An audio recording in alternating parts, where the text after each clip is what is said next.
자, 호도법 공부해 보도록 하겠습니다. 지금까지 우리가 각을 표시할 때 이렇게 30도, 60도, 120도처럼 이거를 썼어요. 이게 사실은 60분법이라는 각도를 표현하는 하나의 방법입니다. 하나의 방법이라고 말한 건 다른 방법이 있고 바로 우리가 공부할 호도법이 있다는 얘기죠. 호도법은 어떻게 해서 나온 거냐? 바로 이런 겁니다. 원을 그려서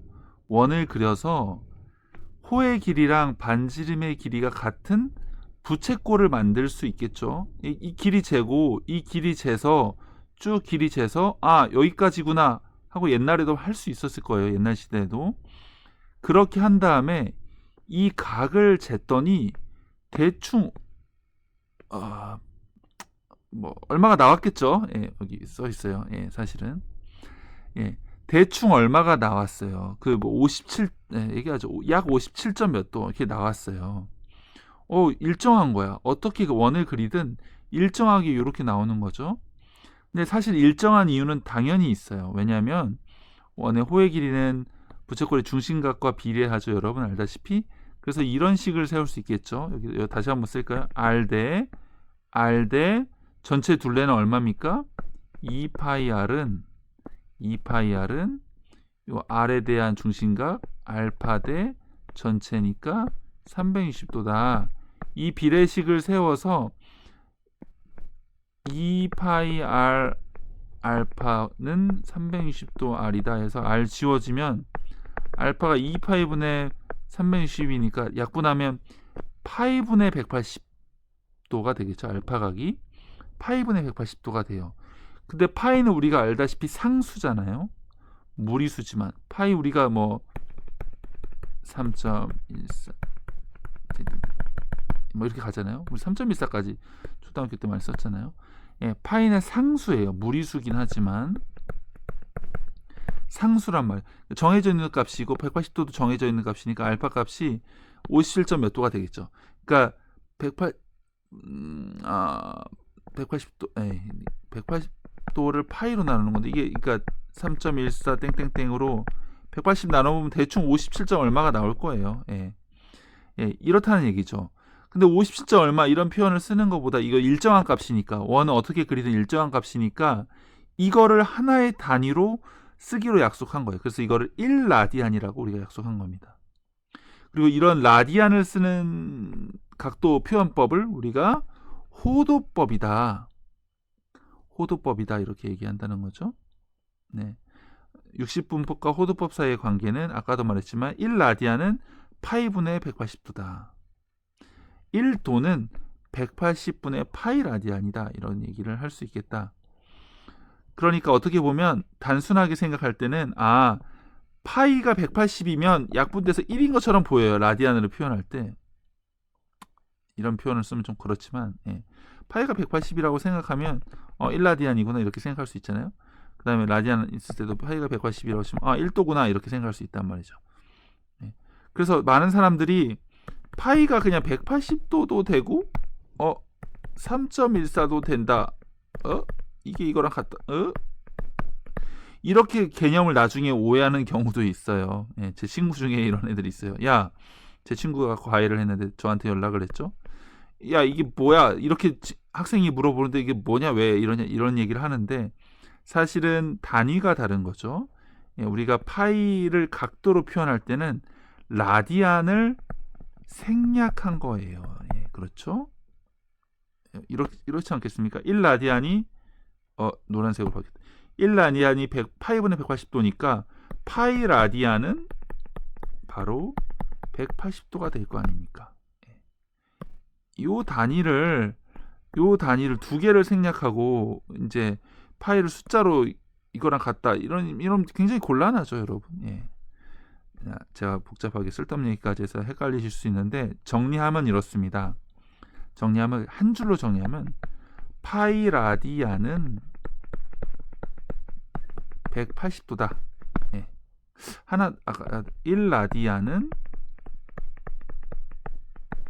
어떻게 쓸 수 있겠어요? 파이분의 180도다. 이렇게 쓸 수 있겠다. 할 수 있겠습니까?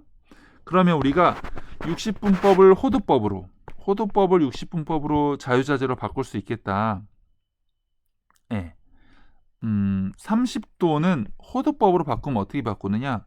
30도에다가 여기 써 있네요. 30도에다가 30에다가 곱하기 180분의 파이를 하면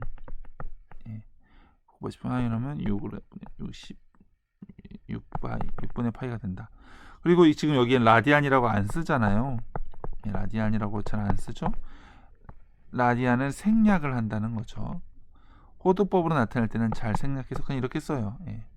라디안이 생략되어 있는 거다. 이게 수학 쓰는 사람들 계속 반복하는 거 싫어해서. 다시 5분의 3파이를 60분법으로 바꾸려면 어떻게 해야 되느냐? 여기다가 파이분의 180을 곱하면 된다. 할 수 있겠습니까?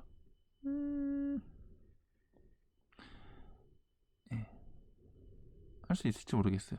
그래서 이게 요걸 좀 생각하면 좋아요. 그러니까 예를 들면 여기 2분의 파이 있으니까 2분의 파이고 파이가 그냥 180도라고 생각을 하면 이거 90도잖아요. 이렇게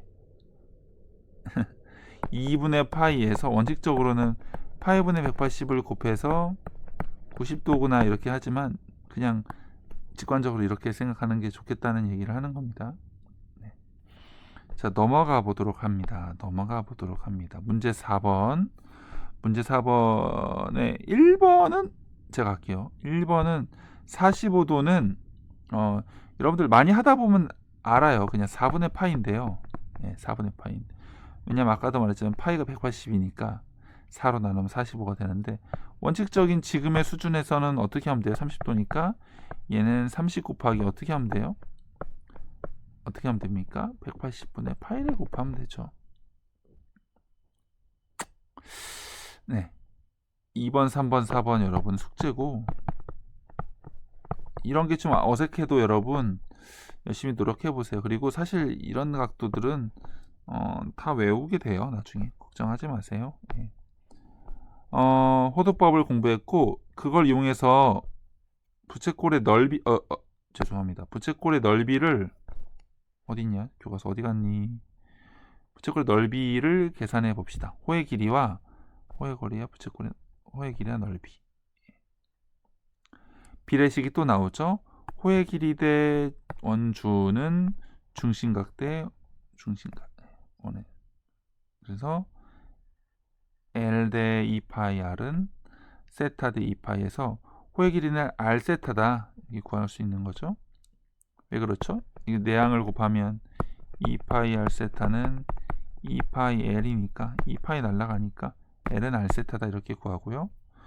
부채꼴의 넓이도 이렇게 비례식을 세우고 이거 내항을 곱하면 파이 R 제곱 세타는 2파이 S고 파이 날라가니까 S는 2로 나누면 2분의 1 R 제곱 세타고 근데 이 상황에서 이게 어떻게 나느냐 뭐 이걸 이용한 거죠.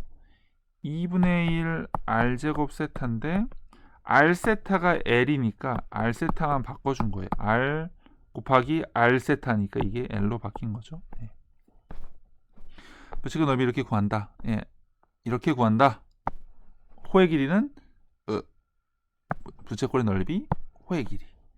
그래서 이렇게 주어져 있을 때 어떻게 하면 되느냐?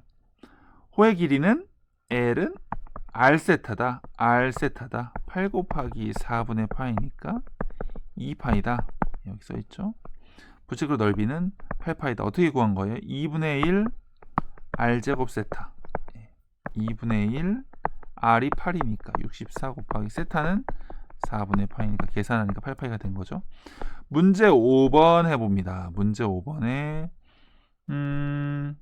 미리 하는 숙제. 이게 숙제고요. 참 숙제. 이것도 숙제. 1번만 저는 하고 수업을 마칠까 해요. 반지의 길이가 4인 부채꼴 완전히 이쁘죠? 반지의 길이가 4인 부채꼴의 중심각 크기가 8분의 3파이다. 우와, 호의 길이 R세타니까 4 곱하기 8분의 3파이니까 2분의 3파이다. 이렇게 호도법은 표시 안 하는 거죠. 넓이는 어떻게 구합니까? S는 2분의 1 R제곱 세타니까 16이고 세타는 8분의 3파이 그대로 쓰니까 3파이가 넓이네요. 네. 여러분 여기까지 제가 오늘 하고요. 숙제 열심히 해보시고요. 복습해보시고 제 수업이 잘 이해가 안 되면 제가 EBS 링크했던 그 영상 EBS I에서 찾아서 들으세요. 알겠죠? 그리고 계약하면 오프라인 계약하면 각 분반별로 선생님들이 질문을 잘 받아주실 겁니다. 개인적인 질문이 있으면 저한테 연락을 하셔도 제가 도와드릴 수 있겠습니다. 감사합니다.